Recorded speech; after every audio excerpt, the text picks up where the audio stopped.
Hello there, backyard farmers. We are doing a quick tutorial on checking the pH levels of a aquaponics system that we have here. So we're going into the fish tank where the fish are. We have our trusty little wand here, our monitor wand. We turn it on. Okay.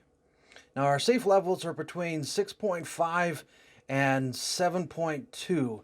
So we put in the little wand here into the water for 3 to 5 seconds.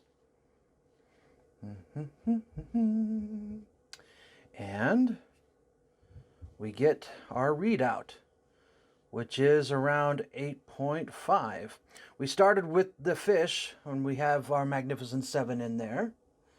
Start out the fish around 10 pH level, and we are down to 8.5, 8.6.